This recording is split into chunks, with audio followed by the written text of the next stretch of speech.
E o seu Inspirar de hoje fala sobre humanização do trabalho, algo tão importante para todos nós, não só que trabalhamos, mas que estudamos, que labutamos, que lutamos pela vida.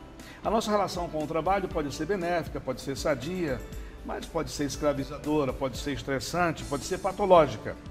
E nós estamos aqui com a Evaldina Fernandes, que é especialista no assunto e que ficou devendo para o telespectador um pouco mais de aprofundamento sobre a educação. Ou seja, quando a pessoa chega no trabalho, quando a pessoa começa a trabalhar, ela já traz do seu berço, ela já traz da sua infância experiências, hábitos que podem atrapalhar o desenvolvimento de um comportamento, digamos, mais espiritualizado do trabalho. Evaldina, voltamos a falar de educação, certo? Certo.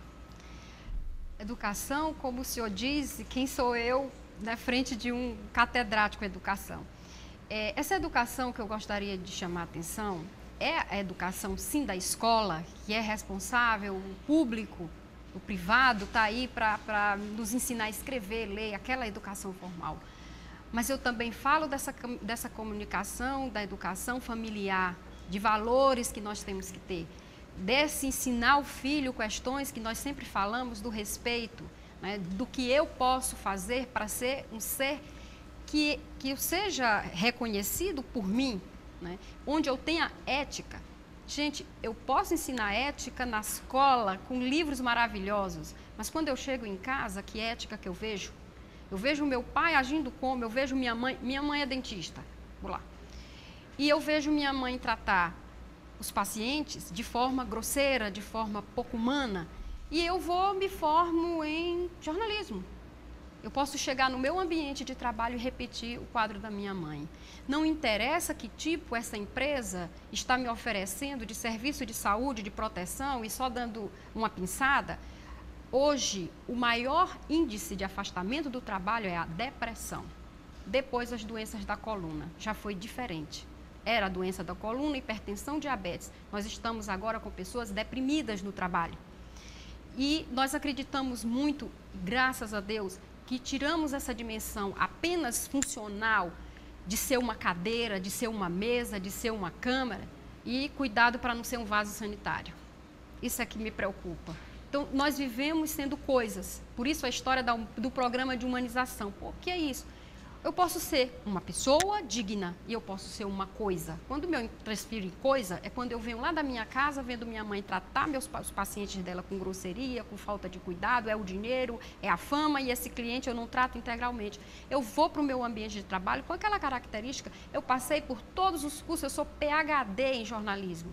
Eu entro na minha sala, eu me transformo novamente enquanto uma pessoa que vai conviver com outras pessoas que têm outros problemas. Perfeito. Quer dizer, então, Dina, que independente das condições de trabalho, do salário, da carga horária, da competência técnica, as pessoas têm que ter coisas pré-resolvidas enquanto ser humano.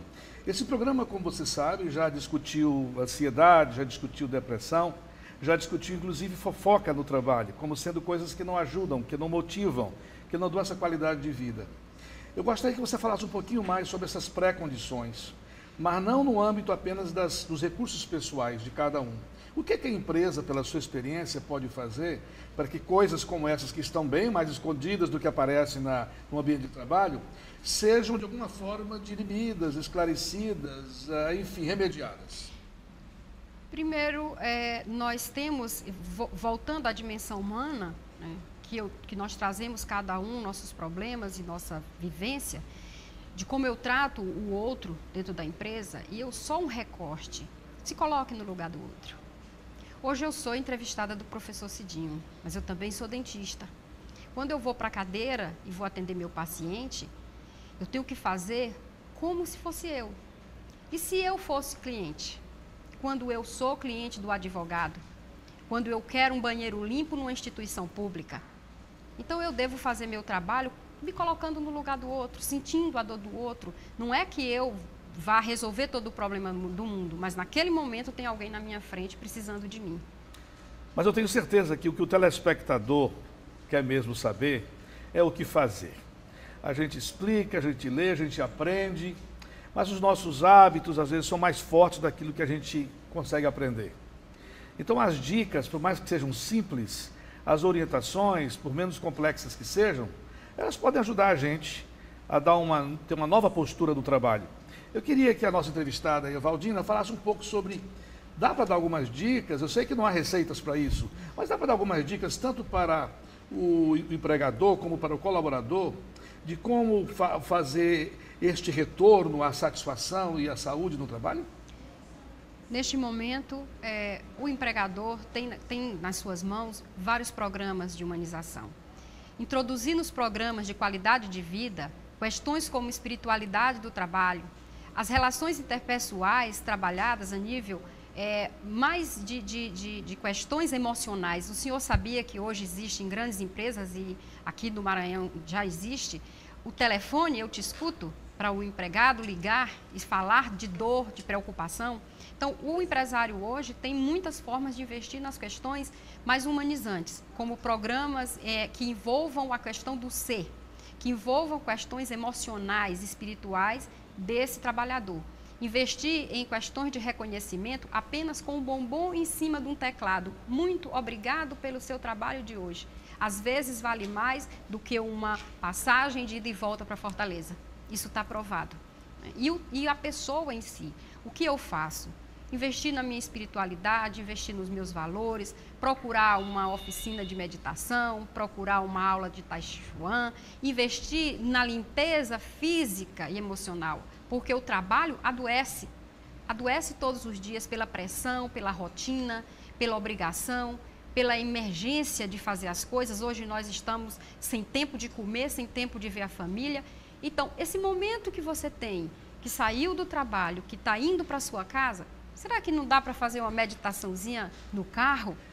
Gostaria então de agradecer a Valdina pela sua participação e aproveitar suas dicas e orientações para complementar com 2 indicações. A primeira é um livro chamado A Empresa com Alma, do autor Francisco Gomes de Matos. Um livro que tem umas 2 décadas, mas que continua sendo muito contemporâneo. E o segundo, do Roberto Chiniachik, onde ele fala que o sucesso é ser feliz. Para ser feliz, a gente pode fazer muita coisa, mas antes de fazer, a gente tem que querer fazer. E para querer, tem que se inspirar. Portanto, fique aí, não saia e veja o próximo bloco, onde você vai se inspirar a ter uma vida mais humanizada em qualquer tipo de trabalho que você tenha.